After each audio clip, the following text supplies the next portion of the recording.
Hello and welcome to Studio DSM, a cooperation between Donsö Shipping Meet and Swedish Shipping Gazette. I am Per-Henrik Sjöström, reporting from Donsö Shipping Meet 2022. With me is Roger Holm, Marine Power President at Wärtsilä, that is a gold sponsor of DSM 2022. Welcome. Thank you. Your goals seem to be extremely ambitious.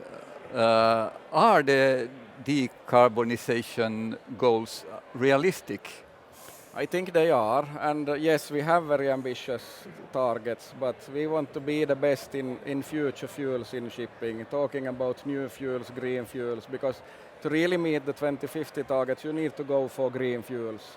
And that means that we need to make sure that we have the technology available for our customers, which I think we will have. I'm not worried about that part. The key issue will be that do we get the green fuels available in the market as quickly as possible? Okay.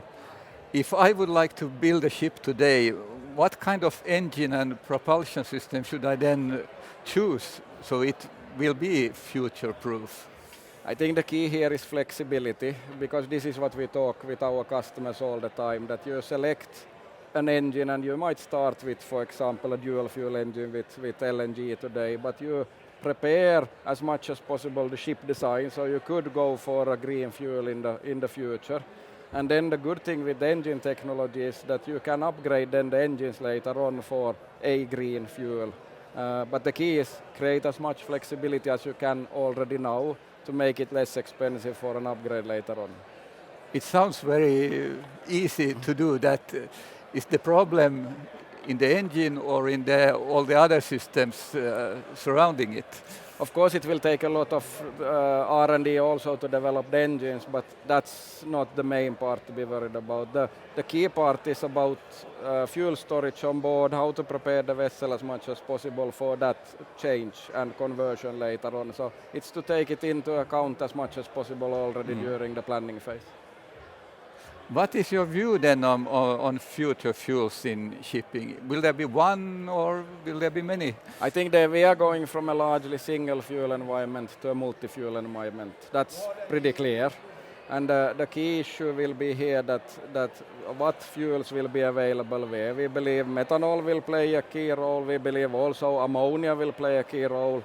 Maybe less pure hydrogen because of the space need it requires on a ship. Because if you take compressed hydrogen, you are close to 20 times more space than existing fuels.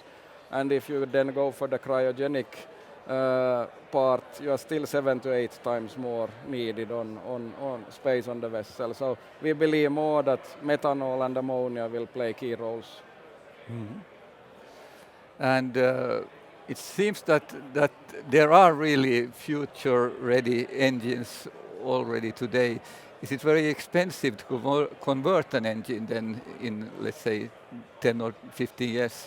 Not necessarily. I think if you have prepared the ship well enough and created this flexibility, you can have a good possibility to have a good business case for upgrading later on, because it might be the only way that you can keep the asset value then 10, 15 years ahead, that you have this flexibility. A good thing with the engine is you are merely talking about part of the engine. You talk about the cylinder parts and the fuel injections.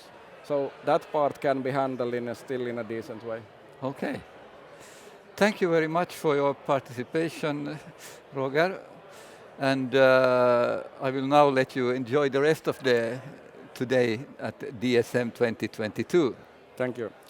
And thank you all for watching. Stay tuned for more interviews with sponsors and exhibitors.